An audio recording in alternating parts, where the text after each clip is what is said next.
Hello, you awesome friends. This is your pal, Edward's here speaking. I trust you well and hope life is good. Friends, I'm with one of my very powerful, wonderful friends from beautiful, sunny Florida. She is the happy enthusiast, a motivational speaker, and she also is a case manager with the Floridian government helping people in distress. And she's an amazing lady. She posts incredible ideas. I'm absolutely honored to have her with us on our show. Mildred Larregui. How are you today, Mildred? Hi, Edward. How you doing? I'm doing great. I'm so happy to be here. Thank you for the invite. How you doing? I am really good. And just to make some comment on the time difference, right now I'm doing this video at 5 a.m. my time, and sun hasn't come up yet. And I understand it's 3 p.m. your time in beautiful sunny Florida. Yes, it truly is. Wow, the great things for communication through the online, the miracles these things do. We do great to be able to communicate across the country. I mean, across the world actually through this type of communications online. I mean, they're just wonderful. I'm so glad that I'm here. And it's an absolute pleasure. I was going to say, Mildred, you do some amazing work. Can you tell us a bit about you and what you do and how you help people? Right at the particular time, I am constantly focusing on being a case manager, helping a lot of people under crisis. Um, that's pretty much what I'm doing right now. I also, on a freelance, I do motivational speeches and help others, try to help others to keep them motivated um, throughout different situations in their lives. So I do that sometimes on a lower scale, but that's pretty much what I'm working on right now. And what's always impressed me about you is, again, obviously it's all confidential. We're being respectful of people. I mean, you do incredible stuff helping people in distress with the Floridian government in the United States, and also too, I get the impression that that positive stuff you put out has flowed into your motivational speaking. And I was going to say, we've had many chats off camera, of course. What kind of ideas do you talk to people about to motivate them? What do you sort of go into? How do you breathe that happiness about you, as you've certainly done with me? Okay, so mainly my way of thinking at this particular time, it's more about our Christian life. It's very important in this particular time to maintain ourselves in prayer, to maintain ourselves motivated through our reading scripture, and that's pretty much the way that I've been able to maintain myself motivated and happy throughout these trying times during this coronavirus. And that's pretty much one of the ways that I would like to always try to encourage others. It's always sharing the ability and the power there is available through the scriptures and through God Himself, that He could be able to give us energy and be able to give us motivation and strength and courage through these trying times. Well, I got to say, I absolutely love where you're going. You got straight into it. Most people are usually a little bit shy about bringing up God, but you and I, we just go straight into it, which I love. And I think God Yes. is, absolutely, I think God is absolutely incredible. And I want to ask you this point, right? And I'll step back a little bit. Now you've gone straight into the awesome part of it. If Okay, a lot of people watching do believe in God, right? And Hmm. I'm totally respectful of everyone's different pathways of worshiping God. The question Correct. I ask you is, for those people that don't necessarily believe in God or aren't sure about it, what do you say to the people who are still on the fence about the whole God thing, or they've had a bad experience? What are your words to those people who are especially struggling right now? Truly, what do you got to lose? Okay. With God, you just have to try Him and completely in faith believe that He's there. If you come to God without really believing that He's there, He can't work for you. So the only way that anyone that is on the fence, I mean, what do you have to lose, really?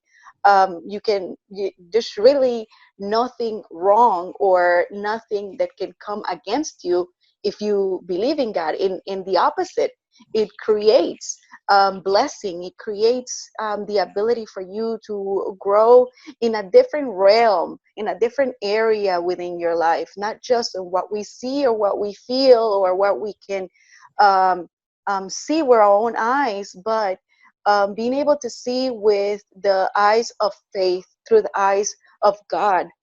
And I would like to encourage everyone that is watching this video that, even if you feel on the fence, we all can look for God, and we all can seek Him.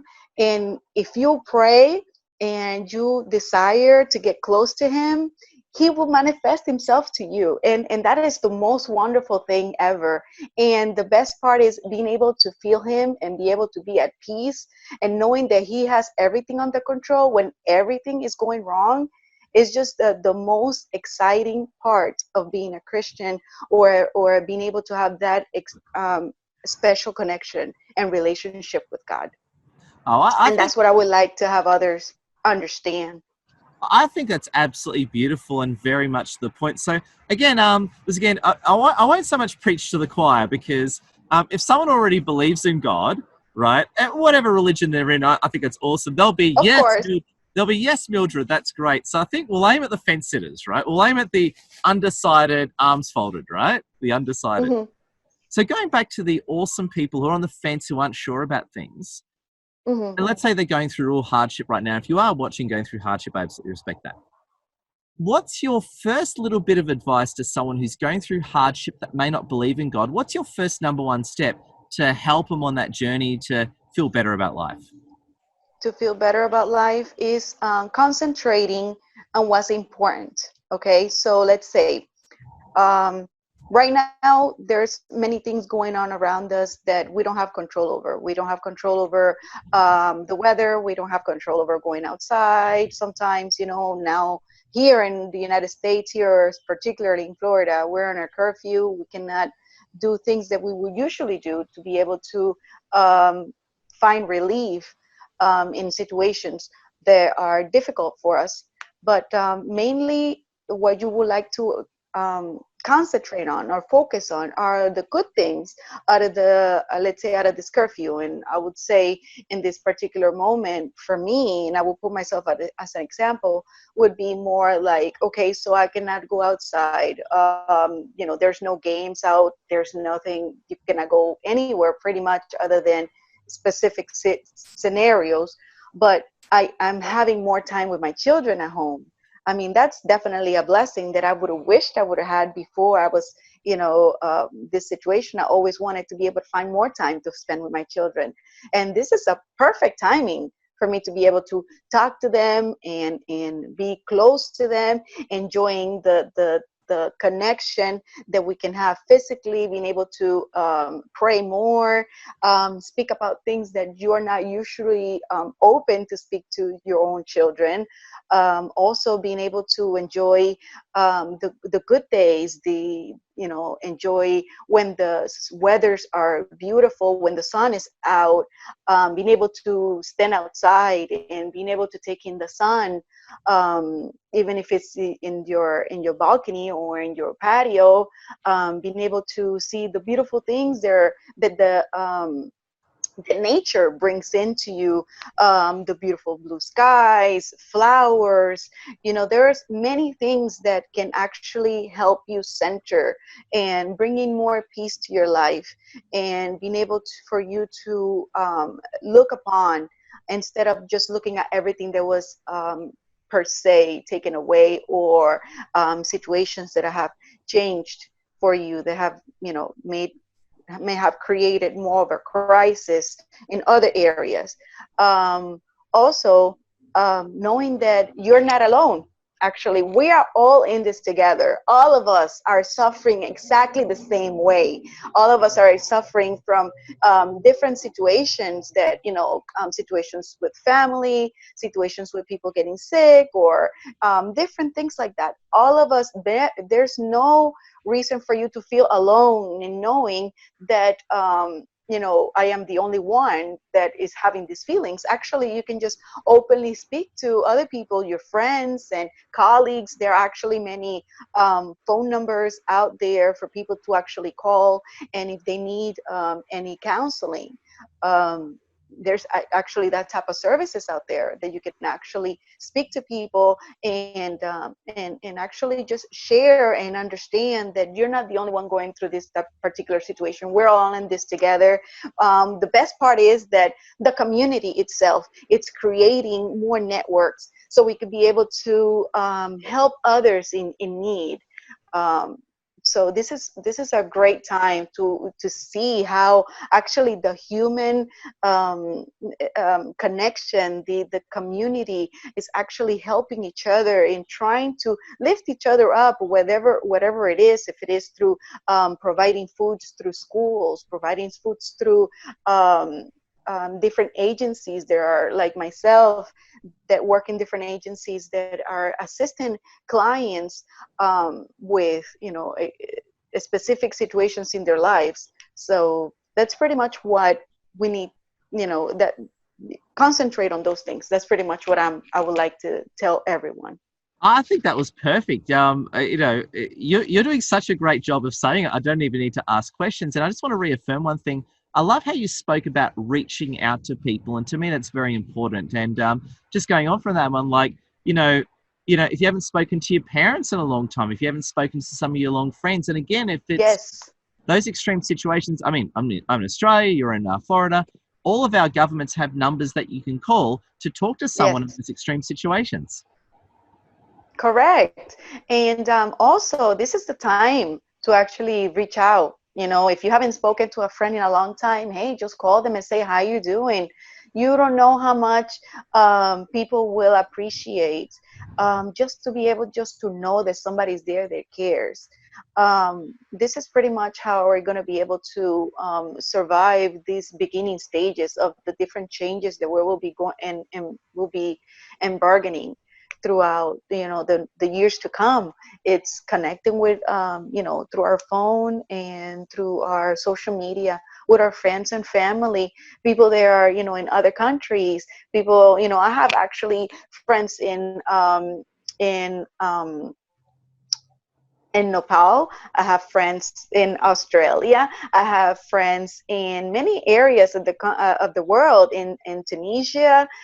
It's wonderful to be able to speak to others. They are going through the same scenario. They are going through particularly the same problems economically and emotionally throughout this particular problem right now with the coronavirus.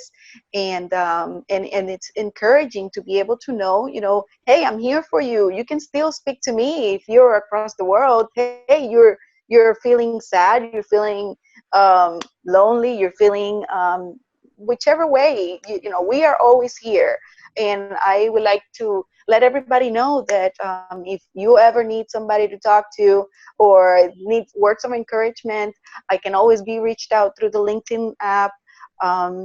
And also your friends and colleagues, you can always try to find encouragement through them, because we're always want to be able to keep upbeat I think through this situation. I think it's great, and you definitely are the happy enthusiast for sure. And I think Thank you. and the thing that I've known you for a long time. The thing that amazes me about you is, and you and I have often been compared in the similar regard, is that, and I know you go through struggles in life. I've known you've been through a lot Of in life, course. but you are the master of happiness despite the adversities you're facing. And I'm going to say that's admirable. Is there any more? I know you've So spoken much. about prayer and scripture. Are there any more secrets that you have? So, like, what are you putting in your coffee in addition to things? No, I just drink regular coffee, regular food. Actually, so like many of us, gain a couple pounds just to being home. Yeah. But no, it's just God, pretty much. I would say that my happiness, I can only relay it to God and how He's been able to bless me in different ways, not only through through having friends and having people that actually that care and they're out there and helping and sharing the word, but I actually more spiritually and being able to feel Him. That's just mainly the main reason why I'm happy. just to that point, I get asked this a lot, by the way. So, as you know, so I come from a Middle Eastern background, and a very Middle Uh-huh. Eastern thing is, so I pray 5 times a day, right? Awesome. So, always praying 5 times a day, and the days that I forget to pray, I start going slightly insane, right? And Yes. I was going to say, out of curiosity, because obviously your accent is absolutely wonderful. You've got the coolest accent ever. What's your sort of ethnic background, and how many times do you pray a day, and how does that sort of work in, what you do? Well, I am from mainly Puerto Rico, so I have Hispanic heritage. Oh, I am also a Christian, and I am on a constant prayer. So what I have done is to constantly be in prayer, whether it is when I'm driving or also in constant worship or in constant praise to God. So I constantly am reading, listening to um, hymns, listening to encouraging songs, worshiping songs to God. All of that keeps you upbeat. I pray, obviously, my regular prayers throughout the day, my morning, night, obviously, and during different situations during the day. I know that I don't have to have a specific, let's say, a routine in my prayers. I can just, whenever I a thought crosses my mind, God, please remember this particular person and such. Not prayer can be continuous.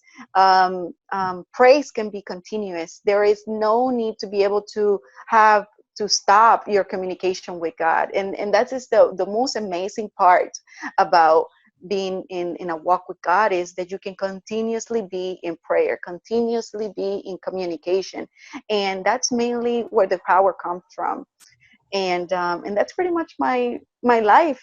um, and I'm very happy, and I'm happy that you're also searching for God yourself. oh. Mildred, that's so well said. And I think what I love about what you're saying is it fair to say, obviously you're continually praising God, which I think is awesome. And I think it's fair to say that you live in a continuous state of gratitude. That's obviously a fair thing to say. Correct, Obviously a fair thing to exactly. say. I'm sorry, I wasn't able to say it better, but yes, you actually hit it on the nail. Exactly, continuous communication, continuous act of gratitude. Correct. Because I'm just going to be honest with you, because what you've said is what you put in your coffee. I'll tell you my problem, just for the sake of the audience, is I'm obviously I live in a state of gratitude, but I tend to forget about it. I'm more discreet. I'll sort of pray, then I'll forget about it. Then I'll pray and I'll forget about it. And what I've learned from you is the importance of that continual prayer and gratitude. Does that make sense? I more do it in steps. And I wish, Yes, I want to be more continuous like you. yes, and it's all about creating the habit. Okay, so maybe right now you will forget about it, but it's just being mindful of creating the habit on constantly being in the state of gratitude. And when something happens that you don't expect, and because obviously there's going to be situations that we're never going to expect. Sometimes it will be wonderful situations that we never expect, or things that are very bad that we will never expect. And just knowing that you can just rest in God is like, God, I understand that the situation happened, but knowing that I'm just leaving it in your hands and that I am protected in your hands. It's something that we have to be doing on a constant basis right now. It's just going to be a brand new way of life for many people, because the only way that we're going to be able to maintain ourselves in a positive and a positive mindset is by continually being in that gratitude, in that position of gratitude, or in that position of prayer, regardless of what the situation is. Oh, so beautifully well said, Mildred. And I got to say, I love where it's gone. And as we bring this awesome interview to its epic conclusion, what are some of your closing thoughts for our wonderful viewers and fans across the world out there? Okay, so some of the closing thoughts for many of the people out there listening to us is that it's never too late. It's never too late to start being grateful. It's never too late to start looking at the bright side of things. It's never too late to start looking for God. It's never too late. And even when you start, you may not feel anything.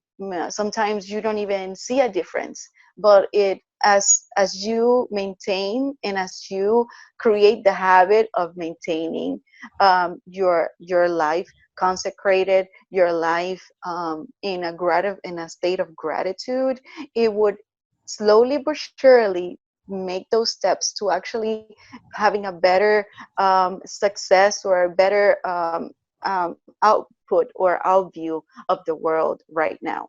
So this is just pretty much my encouragement for everyone. Is just there is never too late. Oh, beautifully well said, Mildred. I got to say, I really appreciate it. And I know you said it before. I was just going to say, for if people want to get in contact with you, they can reach Mhm. out to you on LinkedIn. Yes, I do. Everyone can find me as Mildred Larregui on LinkedIn, and you can just send me a request or a message through the private messaging. If you want any prayer, you can request prayer through there. Um, so, and if also you would like to know more about services, maybe in your area, I might be able to direct you and also that in those resources, maybe in your area. Mildred, I just want to say thank you again. I'm very excited. And just one last question before you head off. What have you got planned for the future? What have you got coming out in the next year or two, especially as the world, recovers from Corona? What are your future activities? If I can ask about your secrets. Uh, well, yes, I do have a few things brewing in the background. I am definitely working on having a YouTube channel, obviously for the purposes of encouraging everyone. Um, and let's see what else God has down the road for me. But right at this particular time, I'm working on those on the YouTube channel for that and bringing on more content towards the LinkedIn because I see that there's a lot of people there actually need it. So that's what I'm working on. Oh, Mildred, you are noble and amazing. And I just want to say thank you again. This has been an incredible interview. I can't wait till I upload it throughout the world. I've already thought of the name. I'm going to say Talking Spirituality, Abundance, and God with Mildred. I think that's what we're going to. Oh, awesome. Thank you so much, Edward. I do appreciate you thinking about me and inviting me over to your show. And I just wish you the best and wish you many blessings to you and your family. And until the next time.